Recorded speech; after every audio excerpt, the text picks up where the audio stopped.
What's up, everybody? It is Friday, which means it's the last workout of the week for me.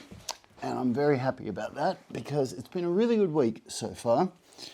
I've got all my workouts done, and today's a deload day. So that means I only do 40% of the volume that I normally do in a workout. And a lot of people ask, how do I deload? How do I do it properly? Well, watch this video and you're going to see exactly how I deload.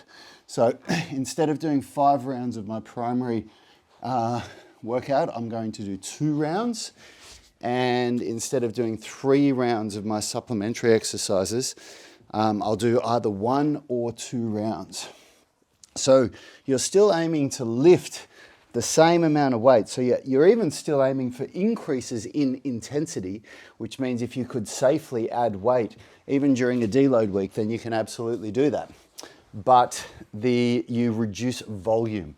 And by reducing the volume, you allow your body to recover. And that's when the highest level of adaptation occurs, which is called supercompensation, which is when you adapt and come back stronger than you were before. And without an adequate recovery plan, you won't adapt, and you won't adapt as well, and you won't achieve supercompensation. So training isn't just about going as hard as you can all the time. So for me, personally, because I'm doing 2 training sessions a day, 6 days a week, I deload every week. And that works really well for me, rather than, train, if you're only training once a day, you can absolutely you could train for 7 weeks and then deload on the 8th week. Some people can train 11 weeks and deload on the 12th week. Other people need to deload every 4th week or every 5th week. It really depends on how hard you're going, how much you use ramp loading, like are you increasing intensity every single week? There's so many factors that come into it, and there's no hard and fast rule for it. It depends on the individual, and, for best results, of course, work with a coach, have your programs written for you, and you'll do really well. So I really look forward to these workouts because it's just so much less volume than all my other workouts, and it's a part of my program. So I don't feel like I'm slacking off or I'm being lazy or anything. When I get to Friday and I've done all my Monday to Thursday workouts, I just feel really good. I'm like, right now my body feels sore in all the right ways and in all the right places. So it's I've got DOMs where I want it. I don't have any injury or muscle pain or anything like that. My golfer's elbow feels really good. It flared up after Monday. I went too hard on Monday's workout, and so I adjusted the rest of my week, and now it feels good. It feels like I've really, got the volume and the intensity dialed in, so I can stick to what I'm doing for the rest of my 4-week mesocycle. And it's really good. It's a good feeling. And it gets me, that one step closer to Saturday, where I get to finish my workouts for the week and just really decompress on Sunday. And then on Sunday, I just do the 20-minute mobility routine just to recover, rest and recover. I do a more advanced version of the 20-minute mobility routine, of course. The one that we sell on our website is designed for beginners. In the UMS app, we have 3 versions, a stage 1, stage 2, and stage 3 version of the 20-minute routine. Oh God, this PsoRite is just tough. I have had, since I've been doing these videos, it's always funny, I have had so many questions about these shoes. What shoes do I wear? These are FeiYue Shoes that the Shaolin monks wear. It's really funny. Because I was doing Kung Fu from the age of 19 to 30. Yeah, 18 to 30. And I went through so many different shoes. And I got the most expensive martial arts shoes that back then So that was in the 90s, late 90s, early 2000s. They were $120, and they were crap. They didn't last me more than 3 months. The seams would, it wouldn't even be that they'd wear a hole in the bottom. Like the stitching would come apart and stuff like that, because you really brutalize your shoes in Kung Fu. And eventually I got onto FeiYue's, and this was back before, look, of course the internet was a thing, but I didn't find things by searching. I don't even remember when Google came out, but I'm old enough to have been there when Google was launched. It was a new thing, like a search engine. I remember before Google, there was Ask Jeeves. Tell me if anybody remembers that. But yeah, through the Kung Fu community, I came across a martial arts supply shop. This is back when you used to actually go to a shop to buy your gear. That's how old I am. And I got onto FeiYue's back then, and they were the best shoes. They were the first shoe that I'd had where the reason why I would have to throw them out is because they wore a hole in the bottom of the sole from pivoting when I kicked and when I transitioned from stances. None of the other shoes that I used to wear used to do that. They'd fall apart at the seams. And they were the cheapest. They're so much cheaper than all the other ones. Anyway, you can get them online now, and people ask me all the time, where do you get them? So I've decided to put a link for them where you can get them on Amazon. So you can use the link in the description of the video. Of course, we make a very, very small commission on all of the sales that we get from you guys clicking our links. It doesn't cost you anything extra, but it really helps our channel, helps us grow, helps me be able to buy more equipment that I can use and test and try out and share with you guys, and helps me make better videos. So, final bent arm strength workout. Today, still working on towards the handstand push-up, one arm pull-up, and dealing with my golfer's elbow. Those are the main goals for today's workout, but big deload workout. So watch the video, see how I deload, how it works. I'm still going to be going for striving for increases in intensity. So I don't lift less weight. That means I don't do less reps in each set. In fact, I even strive to be able to lift more weight or to do more reps per set, but I do less sets.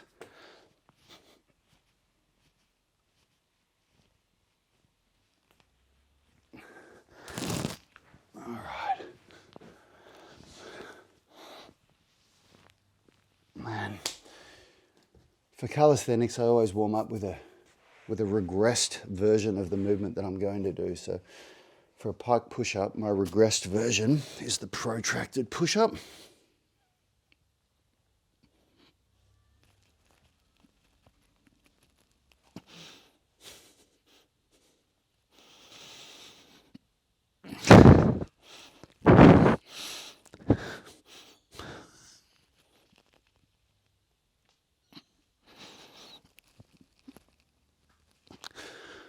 All right, warm up for pull-ups.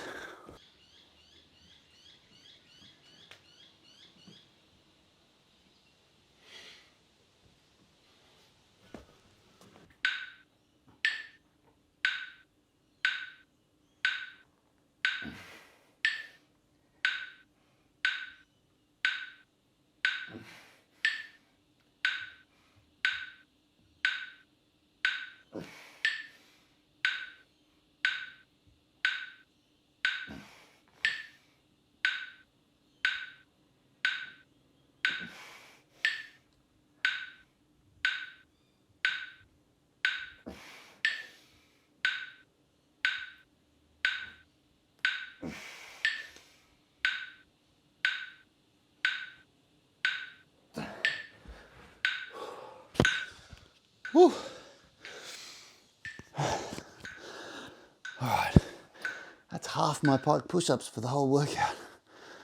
How good's that? And then one more set. So you can see I really went for it on the set that I'm doing. I'll do the same thing on the next set and really go for it, but I'm only doing 2 sets instead of 5. So that's a deload. Then I've got to make sure that I, focus on getting good sleep, hitting my nutritional goals. So basically making sure that I get 1 gram of protein per pound of body weight per day. I'm doing something different with my eating now that I'm not focusing just 100% on bulking and building as much muscle as I can. Instead of having 3 meals a day and 3 protein shakes a day, I'm just doing 3 meals, but I'm increasing the amount of protein per meal. So I'm getting a total of 200 to 220 grams of protein a day in 3 meals. And my smoothie in the morning, I do 100 grams in that one hit in breakfast.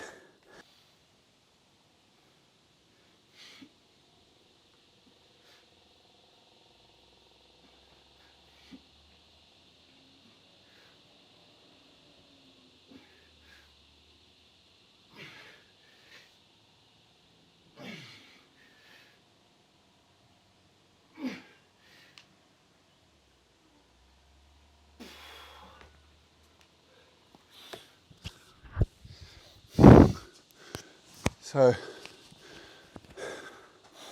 getting better at those. That was pretty good. I'm happy with it. I got 6 reps chest to bar. So I was hitting my chest to the bar. And then I got 2 reps neck to bar. And the reps still count as long as I'm getting mid neck to bar. And I was getting like my low neck. So that's good. I'm really happy with that. It's good progress. When I started doing, because coming back from my slap tears, I was working on supinated grip pull-ups for 2 years. Didn't do any other types of pull-ups because I had to reteach my body how to do the movement pattern properly. I had to relearn how to engage my lats and my scapular stabilizers. It was a real journey. And during that journey, I was working with Roy Gold. So for 2 years, I was doing coaching with him. And he just kept me on the supinated grip pull-up the whole time, just refining my technique. And so I only went to pronated grip pull-ups probably about when I got the golfer's elbow. Because when I got the golfer's elbow and I came back from into doing pull-ups after a couple of months of no pull-ups at all, because doing this was just killing the golfer's elbow. So I did 2 months no pull-ups. And then when I reintroduced pull-ups, pronated grip is way easier when you've got golfer's elbow. And I could barely do, honestly, 3 good reps where I was even getting my neck to the bar. There's no way I could do 5. 5 sets of maybe 3. So I've gone from that to this. So I can do, my last workout I did 5 sets where I managed 8 in 1 or 2 sets and then 7 for the rest. So it's a big improvement, and that's what it's all about. That's progressive overload, It doesn't matter if you're not competing with the best dudes that you're seeing on Instagram. It matters that you're getting better each workout.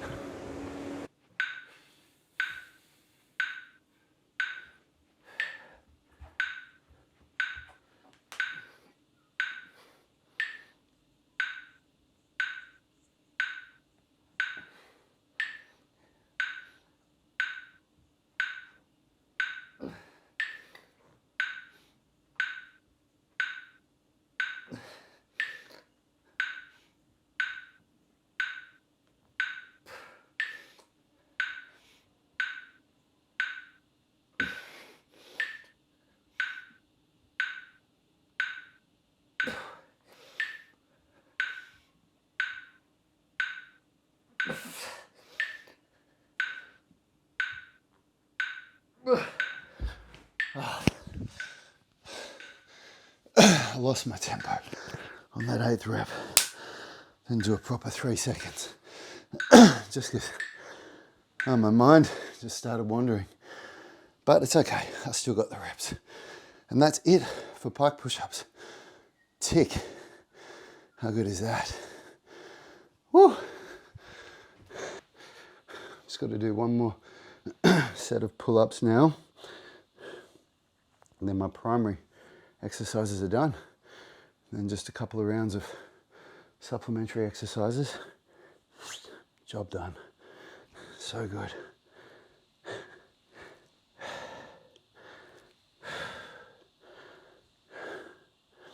It's been a really good week. Good first week back. It's been helping me actually filming these workouts like this. It keeps me really accountable. Tell me if you're enjoying watching these videos. I know 1 or 2 people have commented saying that they're trying to join in with me, which is cool. That's awesome. But I'd love to know if you appreciate these videos. Comment, let me know.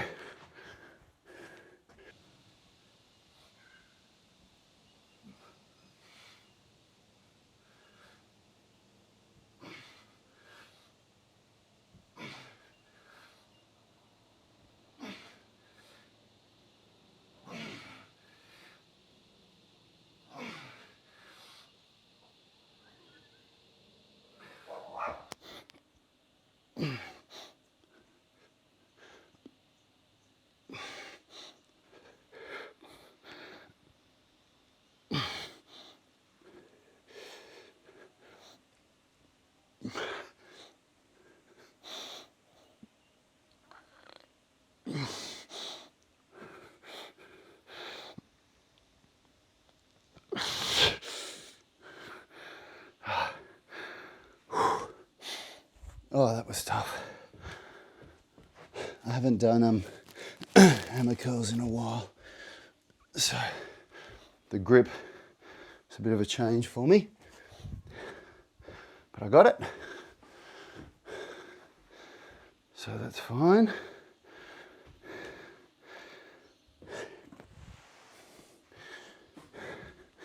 Okay, and I'm gonna do a 30-degree incline tricep extension today.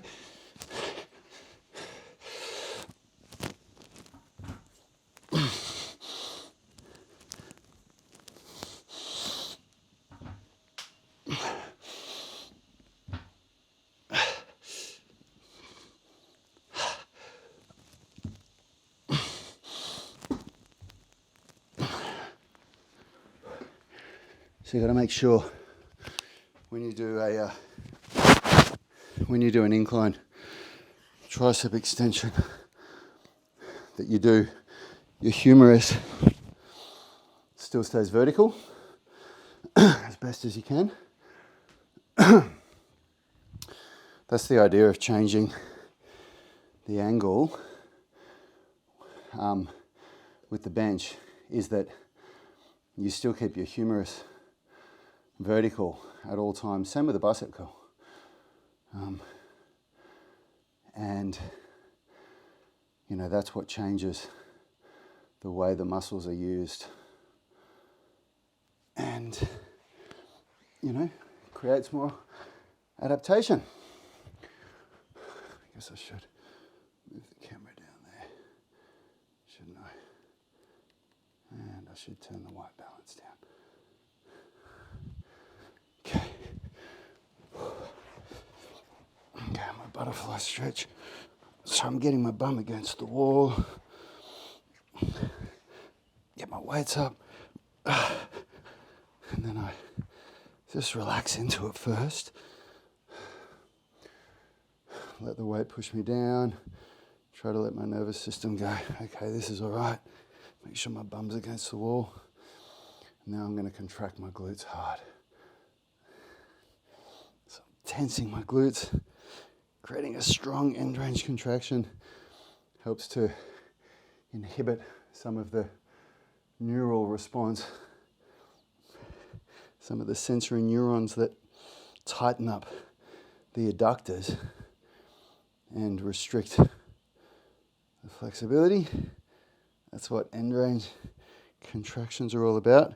And also by learning how to contract your muscles at end range, you create strength where it's hardest to produce, which is very useful for flexibility.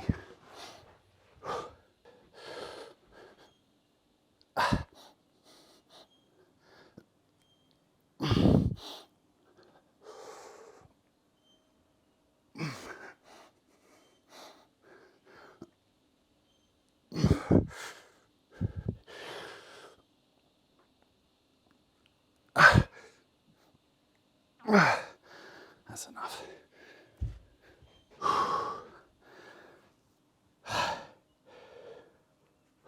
Okay.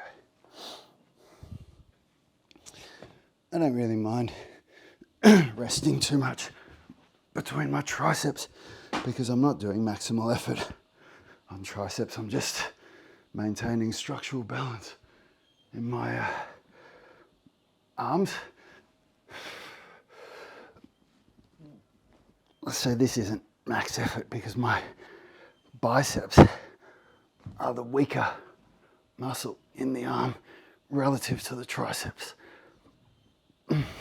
Part of the reason that I got golfer's elbow again is because with all the pulling that I'm doing, the biceps weren't doing their fair share, and that means that the wrist flexors had to do too much work, which is bad. You don't want that. You don't want the wrist flexors doing too much work.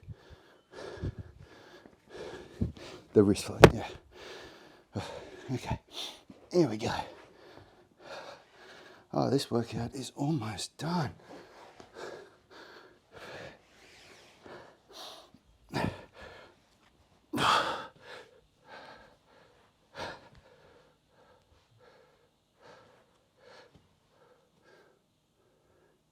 Let's go straight into that glute contraction now.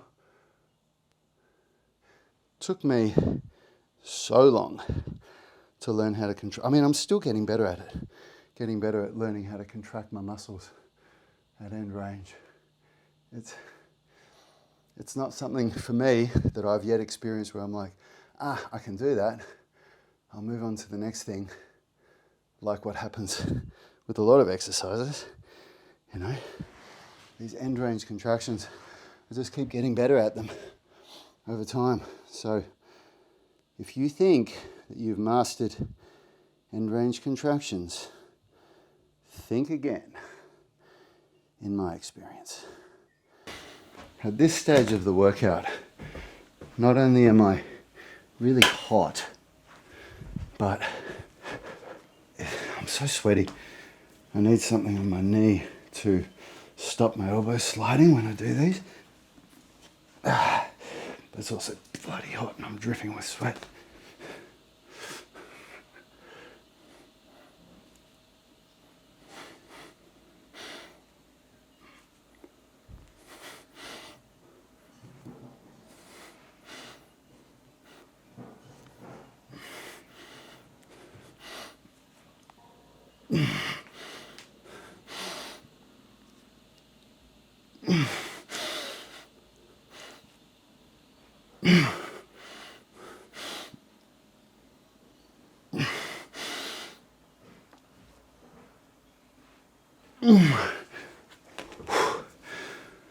Oh, first time 9 reps with 7.5 kilos since I did the slap tears.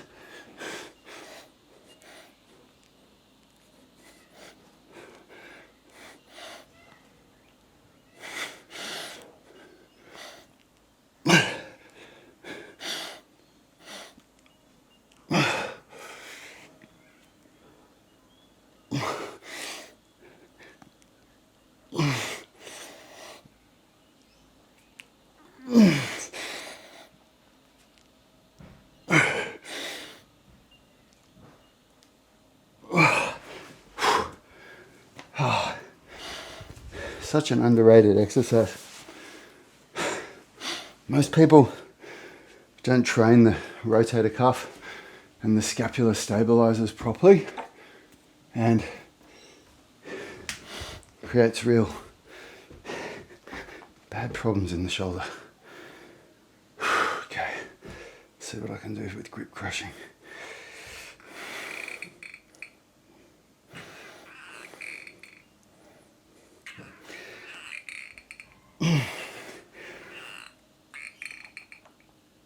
Not a lot. And I just do one eccentric rep at the end to try to force progression, or force adaptation, I should say. So much stronger in the right arm.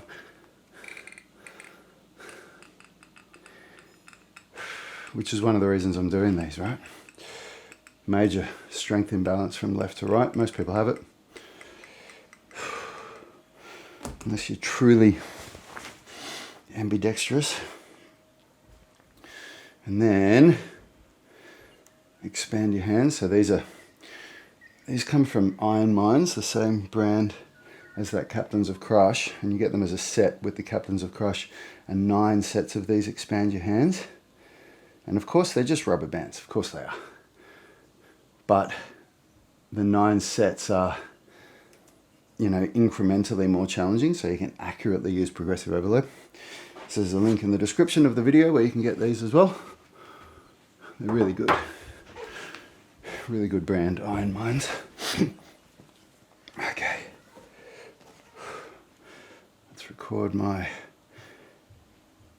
sets and reps so I don't forget, because I got 9 reps there. And only got 4 there. Okay.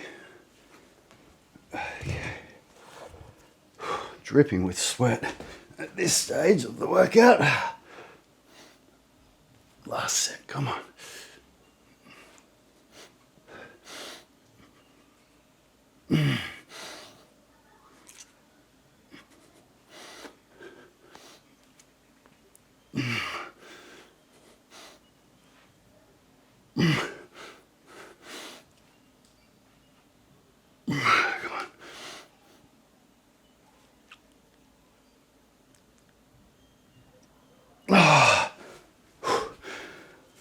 Oh, that last one was a grind, but I still got it. Although my tempo slowed, I didn't break form, so the rep still counts. If I broke form, the rep doesn't count, even if I got it up.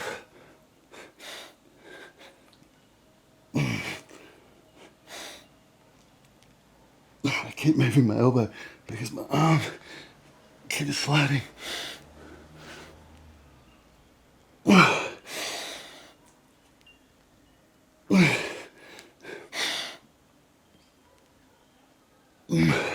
Come on.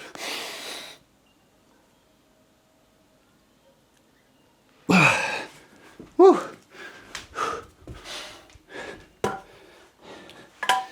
Okay.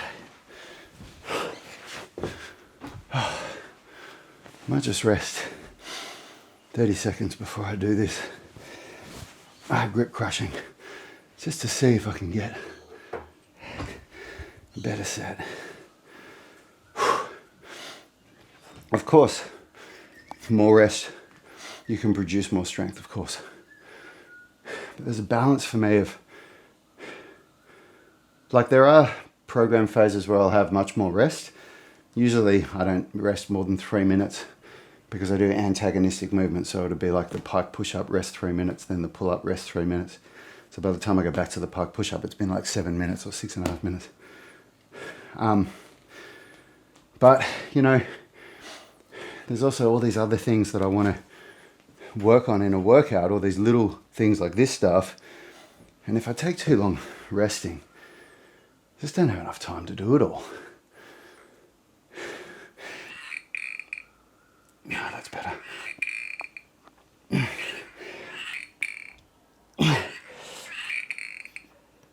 Come on, let's get a 5th. Oh, just.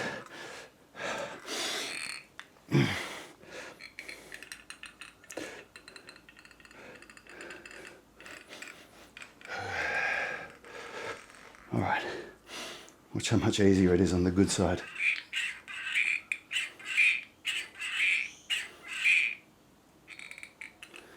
A lot easier.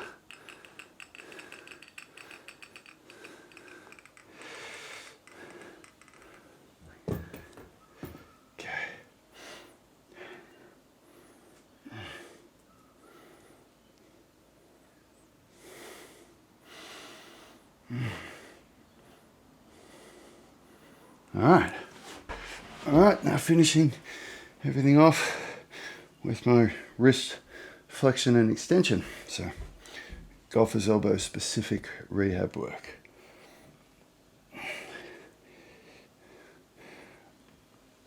And I'm doing a little bit of a controlled eccentric now because I'm in the later phases of the rehab. In the earlier phases of golfer's elbow rehab, you don't want to do eccentrics because they're the part of the contraction that causes the most damage to the tendons. Then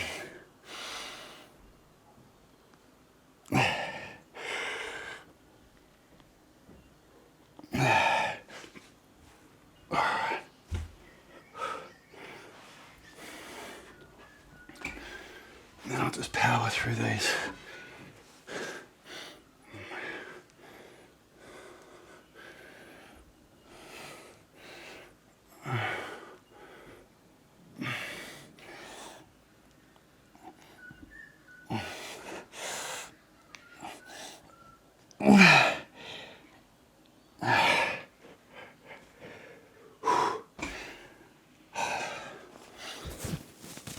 How good is it when you're getting to the end of a workout?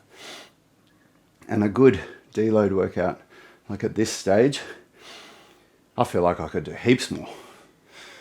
But that's the idea, you know, it's a deload workout. You come out of it feeling like, oh man, you know, I feel good, but I don't feel fatigued from it. That's the idea.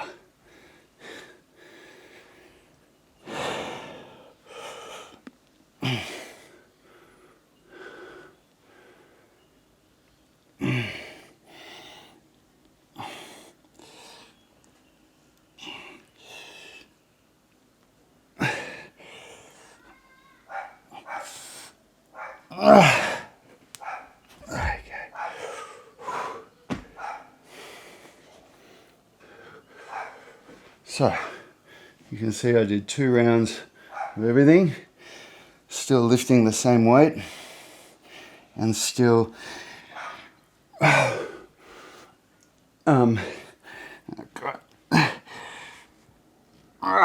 God, that was painful. Still striving for improvements in intensity where I can, but doing only 40% of the volume. And that's a deload workout. And I'll see you in this afternoon's handstand and mobility workout.